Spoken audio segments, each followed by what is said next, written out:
ನಂಬಿ ನಡಿವ ಭಕ್ತರ ಮನಿಯ ಒಳಗ ದಾಸನ ದಾಸಾಗಿ ನನ್ನಪ್ಪ ತುಂಬಿದ ಬೆಳದಿಂಗಳಾಗಿ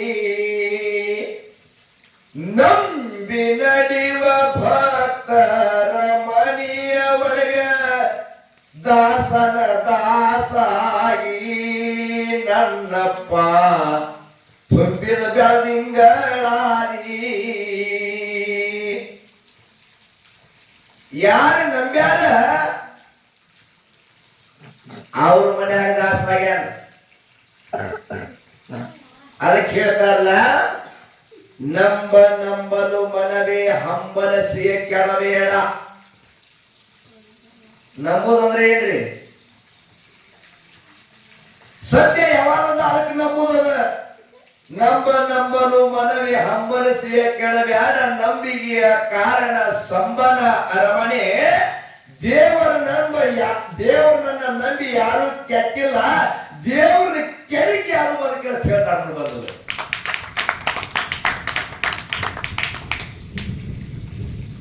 ನಾವ್ಯಾರು ನಂಬುತ್ತೇವೆ? ನಾವು ನಂಬುದು ಬೇರೆ. ಮಹಾತ್ಮರು ಶರಣರು ಯಾರು ನಂಬರು ಅಂತ ಕೇಳಿದ್ರೆ ಭಗವಂತನ ನಂಬದ್ರು. ಭಗವಂತನ ಮೇಲೆ ವಿಶ್ವಾಸ ಇಟ್ರು, ಭಗವಂತನ ಮೇಲೆ ಶ್ರದ್ಧಾ ಇಟ್ರು, ಭಗವಂತನ ಮೇಲೆ ನಂಬಿಕೆ ಇಟ್ಟರ ಜಗತ್ತಿನೊಳಗೆ ದೇವರಾದರು. ಬಂಧುಗಳೇ, ದೇವರಾದರು. ನಾವು ನಮ್ಮ ಮನೆ ಕಿರಿಕಾಯಿನೇ ನಾವೇ ಹಾಕ್ತೇವು ನೋಡ್ರಿ. ನಮಗೆ ವಿಶ್ವಾಸ ನಮ್ಗೆ ಯಾಕಂದ್ರೆ ನಂಬೋದು. ನಮ್ಮ ಮನೆ ಕಿರಿಕಾಯಿ ನಾನೇ ಹಾಕಿ ಬಲಗೈಲಿ ಹಾಕಿ ಎಡಗೈಲಿ ಜಗ್ಗಿ ನೋಡ್ತೇವು, ಗೊತ್ತದೇನಿಲ್ಲ. ವಿಶ್ವಾಸ ಇಲ್ಲ. ವಿಶ್ವಾಸ ಮಾಡಬೇಕು. ಗಂಡನ ಮೇಲೆ ಹೆಂಡತಿ ವಿಶ್ವಾಸ ಬೇಕು, ಹೆಂಡತಿ ಮೇಲೆ ಗಂಡನ ವಿಶ್ವಾಸ ಬೇಕು. ಅಂದ್ರೆ ಸಂಸಾರ ಶುದ್ಧ ಆಗ್ತದಿಲ್ಲ, ಅಂದ್ರೆ ಶುದ್ಧ ಆಗೋದಿಲ್ಲ ಬಂಧುಗಳೇ. ಹಂಗ ಈ ಲೌಕಿಕವಾಗಿರ್ತಕ್ಕಂಥ ನಮ್ಮ ಪ್ರಪಂಚದೊಳಗೆ ನಮಗೆ ವಿಶ್ವಾಸ ಇರ್ಲಿಕ್ಕ, ನಮಗೆ ಹೆಂಗ ಪ್ರಪಂಚ ಶುದ್ಧ ಇಲ್ವೋ ಹಂಗ ಭಗವಂತನ ಮೇಲ್ದವ್ರು ನಿಮ್ಮದು ವಿಶ್ವಾಸ ಇರ್ಲಿಕ್ಕ ಭಗವಂತ ನಿಮ್ಮ ಕಡೆ ಮೋತಿ ಮಾಡಿ ನೋಡಂಗಿಲ್ಲ. ಬಂಧುಗಳಿಗೆ ಇದು ತಿಳ್ಕೊಳ್ಬೇಡ್ರಿ. ಭಗವಂತನ ಮೇಲೆ ನಂಬಿಕೆ ಬೇಕು. ಹಂಗ ಅಂಶದ ಮುತ್ಯಾನ ಮ್ಯಾಲ ನಂಬಿಕೆ ಇಟ್ಟಿರು. ಅದಕ್ಕೆ ಪದ್ಮಾದೇವಿ ಸ್ವೀಕಾರ ಮಾಡಿಕೆಯಿಂದ ಏನು ಮಾಡಿದ ಅಂತ ಕೇಳಿದ್ರೆ ಭಗವಂತನ ನಾಮಸ್ಮರಣೆ ಮಾಡಿ ಜನ್ಮ ಕೊಟ್ಟಿದ್ದಾಳೆ. 4 ಮಂದಿ ಸತ್ಯದವರಿಗೆ ತಂಗಿ ರಬಕ್ ಹೋಗ ಮುಂದೆ ಒಂದು ದಿವಸ ಏನಾಯ್ತು ಅಂತ ಕೇಳಿದ್ರೆ, ಕಲ್ಯಾಣ ಪಟ್ಟಣದೊಳಗೆ ಭಕ್ತ ಕುಂಭಾರ ರಾಮಯ್ಯ ನೀಲಮ್ಮ ಎಂಬಳು ಸತಿಪತಿಗಳ ಸಂಸಾರ ಅತಿ ಅಚ್ಚುಕಟ್ಟವಾಗಿ ಬಹಳಷ್ಟು ಸುಗಮವಾಗಿ ಸದಾಚಾರ್ಯವಾಗಿರ್ತಕ್ಕಂಥವ್ರವರು. ಬಹಳ ಚಂದ ಮಣಿತಾನೊಳಗ ಏನಾಯ್ತು ಅಂತ ಕೇಳಿದ್ರೆ, ಯಾವತ್ತು 96,000 ಜಂಗಮರು ಪ್ರತಿನಿತ್ಯ ಊಟ ಮಾಡಿಸುವರು.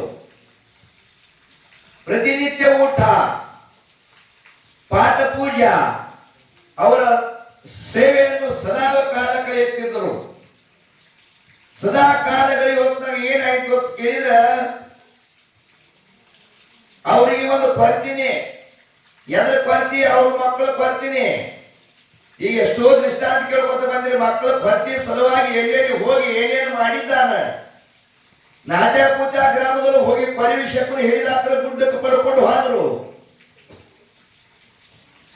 ಅಹಮದ್ನಗರ ಜಿಲ್ಲಾದೊಳಗೆ ಊರು ಹಾಯ್ಕೊಂಡು ಪ್ರಾಣ ಕೊಡಬೇಕಂತೇಳಿ ಹೋದಾಗ ಭೂತಾಳ ಸಿದ್ಧರನ್ನು ಹೋಗಿ ಕಳಿಸಿದಾಗ ಅಲ್ಲಿ ಗುಡ್ಡಕ್ಕೆ ನಡಿಕೊಂಡ್ರು. ಹಂಗ ಇದೊಂದು ಘಟನೆ ಏನಂತ ಕೇಳಿದ್ರೆ, ಕಲ್ಯಾಣ ಪಟ್ಟಣದೊಳಗ ರಾಮಯ್ಯ ಮತ್ತು ನೀಲಂಬ ಎಂಬ ಇಬ್ಬರು ಸತಿಪತಿಗಳಿಗೆ ಮಕ್ಕಳು ಎಲ್ಲರ ಸಲುವಾಗಿ ನಾವು 96,000 ಜಂಗಮರು ಪ್ರತಿನಿತ್ಯ ಊಟ ಮಾಡಿಸುವರಲ್ಲ,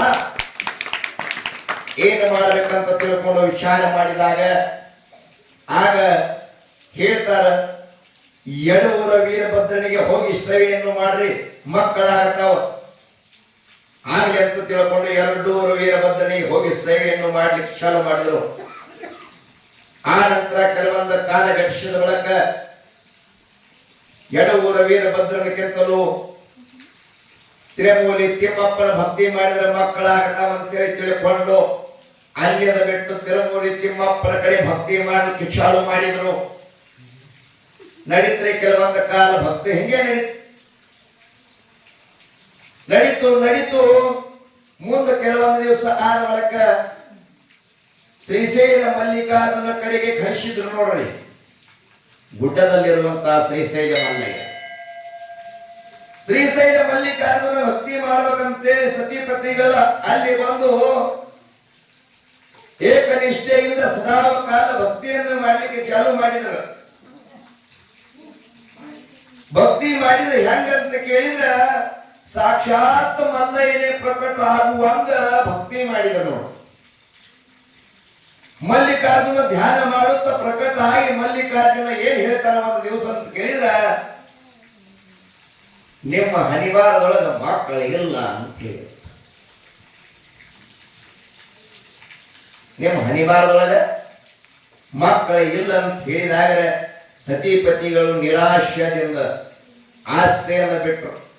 ನಿರಾಶ್ಯ ಆದ ಜಗತ್ತಿನಾಗ ಇರುವಂತ ಎಲ್ಲ ದೇವರಾದ್ರು, ಮಕ್ಕಳಾಗಲಿಲ್ಲ, ಮಕ್ಕಳು ಆಗುದಿಲ್ಲ ಅಂತ ಹನಿವಾರ ಬರೆದಾರ. ಏನೇನು ಮಾಡ್ಬೇಕಂತ ತಿಳ್ಕೊಂಡು ಅವರು ಒಂದು ನಿರ್ಧಾರಕ್ಕೆ ಬಂದ್ರಿ. ಏನು ನಿರ್ಧಾರಕ್ಕೆ ಬಂದ್ರು? ಬದುಕಿದ್ರೆ ಏನು, ಇದ್ರೆ ಏನು, ಸತ್ತರೆ ಏನು, ಪ್ರಾಣ ತ್ಯಾಗ ಮಾಡ್ಬೇಕಂತ ತಿಳ್ಕೊಂಡು ಅವರು ವಿಷ ಕುಡಿಲಿಕ್ಕೆ ತಯಾರಾದ್ರು. ನೋಡ್ರಿ, ಯಾವಾಗ ಸಂಕಟ ಬರ್ತದ ಅವಾಗ ಪರಮಾತ್ಮನ ನೆನದ್ರೆ ಬರ್ತಾರಲ್ಲ, ಕೊನೆಗೆ ಏನ್ ಮಾಡ್ತಾರಂತ ಕೇಳಿದ್ರೆ ಇನ್ನು ವಿಷ ಕೊಡೋದು ಪ್ರಾಣ ಕೊಡ್ಬೇಕಂತ ಹೇಳಿ ಅವರು ಸಿದ್ಧಂತೆ ಮಾಡಿರ್ತಾರ. ಮುಮ್ಮೆಟ್ಟಿ ಗುಡ್ಡದ ಮೇಲೆ ಇರತಕ್ಕಂತ ಅಮೋಕ್ಷದ ಮುಖ್ಯ ಅಂತಾರ. ಯಾವಾಗ ವಿಷ ಕೊಡೋದು ಪ್ರಾಣ ಕೊಡೋದು ಬ್ಯಾಡ, ಯಾವಾಗ ಇಂತ ಸಮರ್ಥನಾಗಿದ್ದಾರೆ ಅಂದ ಬಳಿಕ ತಾತ್ಕಾಲ ಹೋಗಿಲ್ಲ, ಆಕಾಶವಾಣಿ ಆಗ್ತದ, ಮಕ್ಕಳ ಸಲುವಾಗಿ ಪ್ರಾಣ ಕೊಡಬೇಡ್ರಿ, ಮಕ್ಕಳ ಬೇಡವರು ಎಲ್ಲಿ ಅಂತ ಕೇಳಿ ಮುಮ್ಮೆಟ್ಟಿ ಮೇಲೆ ಕೂತಾರ, ಅಮೋಕ್ಷದ ಮಕ್ಕಳು ಕೊಡ್ತಾರ ಅಂತಕ್ಕಂಥ ಮಾತನ್ನ ಕಿವಿಗೆ ಬರ್ತದೆ. ಆಕಾಶವಾಣಿ ಈಗ ಮೊಬೈಲ್ ಅದ, ಇದೇ ಆಕಾಶವಾಣಿ. ಅದಕ್ಕೇನು ವಾಯರ್ ಇಲ್ಲ, ಏನೂ ಇಲ್ಲ, ಅದಕ್ಕೆ ಕಾಂತರದಾವೆ ಆಕಾಶವಾಣಿ. ಹಂಗ ಆಕಾಶವಾಣಿ ಆದ ಕೂಡಲೇ ಏನಾಯ್ತಂತ ಕೇಳಿದ್ರೆ, ಈ ಮಾತನ್ನ ಕೇಳಿ ದಂಪತಿ ಇಬ್ಬರು ಸೇರಿಕೊಂಡು ವಿಷದ ಬಟ್ಟಲವನ್ನು ತೊಳಗೋದು. ಈ ಮಾತನ್ನ ಕೇಳಿ ಓಡೋಡಿ ಸಂತೋಷದಿಂದ ಮುಮ್ಮೆಟ್ಟಿ ಗುಡ್ಡಕ್ಕೆ ಓಡಿ ಬರ್ತಾ ಇದ್ದಾರೆ. ಅವಾಗ ಮೋಕ್ಷದ ಮುತ್ತ ಯಪ್ಪ, ನಾವು ಮಕ್ಕಳ ಸಲುವಾಗಿ ಪ್ರಾಣ ಕೊಡಲು ಸಿದ್ಧನಾಗಿದ್ದೇವೆ. ಈ ಮಾತನ್ನ ನಮ್ಮ ಕೇಳಿ ಬಂದ ಕೂಡಲೇ ಕೇಳಿದ ಬಂದು ಏನೋ ಆದ್ರೂ ಸಹಿತ ಇಲ್ಲಿ ಮಕ್ಕಳು ಕೊಡುತ್ತೇನೆ ಅಂತ ಹೇಳಿ ಓಡಿ ನಾವು ಇಲ್ಲಿಗೆ ಬರ್ತಾ ಇದ್ದೀವಿ ಅಂದ ಕೂಡಲೇ ಅವಾಗ ಮೋಕ್ಷದನ್ನು ಹೇಳ್ತಾನೆಪ್ಪ, ವಿಷ ಕೊಡೋದು, ಉರುಳ ಹಾಯ್ಕೊಳ್ಳೋದು ಈ ರೀತಿ ಮಾಡಿದ್ರೆ ಪಾಪ ಅಲ್ಲವೇ? ಈ ಪಾಪದ ಕಾರ್ಯವನ್ನು ರಾಮಯ್ಯ, ನೀ ಇಂಥ ಆಚಾರ ವಿಚಾರ ಶ್ರದ್ಧೆ ಇರುವಂತಹ ವಿಚಾರ ಇರುವಂತಹ ಮನುಷ್ಯ ನೀನೇ ಹೀಗೆ ವಿಷ ಕೊಡೋದು ಪ್ರಾಣ ಕೊಟ್ಟರೆ ಹೇಗಪ್ಪ ಅಂತ ಕೇಳ್ತಾ ಇದ್ದಾನೆ. ವಿಷ ಕೊಡೋದು ಪ್ರಾಣ ಕೊಟ್ಟೆಪ್ಪ ಅಂದ್ರೆ ಹೆಂಗ? ನೀ ಇಂಥ ಮನುಷ್ಯ, ಒಳ್ಳೆ ಮನುಷ್ಯ, ವಿಷ ಕೊಡೋದು ಪ್ರಾಣ ಕೊಡಬಾರದು, ನಿನ್ನ ಪರಿಹಾರ ಆಗುತ್ತ ಅಂದ ಕೂಡಲೇ ಅವಾಗತ್ತಯ್ಯಪ್ಪ, ಜನರ ಆಡೋದು ನಿಂದ್ಯದ ಮಾತನ್ನ ನನಗೆ ಸಹಿಸಲಿಲ್ಲ, ನನ್ನ ಕಿವಿ ಕೇಳಲಿಲ್ಲ. ಆದ ಕಾರಣ ನಾನು ನನ್ನ ಮಡದೆ ಎದುರುಗಡೆ ಹೇಳಿ ಈ ರೀತಿಯಾಗಿರ್ತಕ್ಕಂಥ ನಾ ವಿಷ ಕುಡಿಬೇಕಂತ ಹೇಳಿ ಮಾಡಿದ್ದೀಯಪ್ಪ. ಯಾವಾಗ ನಿನ್ನ ಆಕಾಶವಾಣಿಗಳ ನುಡಿ ಬಂದು ಆ ಮಾತನ್ನ ಕೇಳಿ ನಿಮ್ಮ ಹತ್ರ ಓಡಿ ಬಂದಿದ್ದೇನೆ, ಇದಕ್ಕೆ ಏನಾದ್ರೂ ಪರಿಹಾರ ನೀಡಿ ತಂದೆ ಅಂತ ಹೇಳಿ ಕೇಳ್ತಾನೆ. ಅವ ಹೇಳ್ತಾನೆ, ಅಮೋಕ್ಷದ ಮುತ್ತ ಹೇಳ್ತಾನೆ, ನಿಮಗ ಸಂತಾನ ಫಲವಾಗುತ್ತಾರೆ ಅಂತ ಹೇಳಿಕೊಂಡು ತಿಳ್ಕೊಂಡು ಏನ್ ಮಾಡೋದು ಕೇಳಿ ಸತಿಪತಿಗೆ ಆಶೀರ್ವಾದ ಮಾಡಿ ತನ್ನಲ್ಲಿರುವಂತಹ ಭಂಡಾರ ಲಿಂಬಿ ಹಣ್ಣು ತೆಗೆದುಕೊಂಡು ತಗೋರಿ, ನಿಮಗೆ ಮಕ್ಕಳು ಹುಟ್ಟಿ ಬರ್ತಾವಂತೆ ಅಂಶದ ಮುತ್ತೆ ಅವ್ರು ಹುಡಿಯಾಕ ಭಂಡಾರ ಕಾರ್ಯ ನೀಡಿಬಿಟ್ಟ ಬಂದು ನೇಡಿ ಬಂದ ಮಾತನ್ನ ಹೇಳ್ತಾನೆ. 5 ದಿವಸಕ್ಕೆ 5 ದೇಶಿ ಮಾಡ್ತೀರಿ, 5 ದೇಶಕ್ಕೆ 5 ದೇಶಿ ಮಾಡು ಹೊತ್ನಾಗ ಅವಾಗ ಮುಂದ ಮಗ ಹುಟ್ಟಿ ಬಂದು 5 ದಿವಸಕ್ಕೆ 5 ದೇಶಿ ಮಾಡೋ ಸಮಯದಲ್ಲಿ ನೀ ಏನ್ ಮಾಡ್ಬೇಕಂತ ಹೇಳಿದ್ರೆ ನನ್ನ ಬಂದ ಕರೆದುಕೊಂಡು ಹೋಗಬೇಕು ಅಂತ ಹೇಳಿಬಿಟ್ಟು ನಾವು ಯಾರು ಕರ್ಕೊಂಡು ಹೋಗ್ರಿ? ಅಮೋಕ್ಷ ಯಾವಾಗ ನೀನು 5 ದಿವಸ ಕೈಲೇಶಿ ಮಾಡ್ತಿಯಲ್ಲ ಆ ಸಮಯದೊಳಗ ನನಗ ಬಂದು ಕರೆದುಕೊಂಡು ಹೋಗಂತ ಹೇಳಿ ಭಂಡಾರ ಹಚ್ಚಿ ಆಶೀರ್ವಾದ ಮಾಡುತ್ತಾನೆ.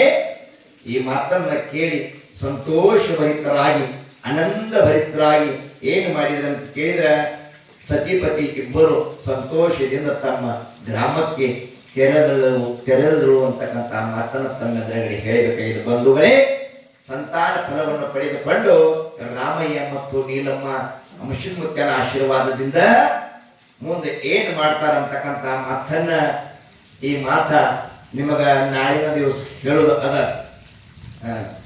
ಆದ ಕಾರಣ ಇವತ್ತಿನ ದಿನ ನಮ್ಮೂರಿನ ಗ್ರಾಮಕ್ಕೆ ಅವರು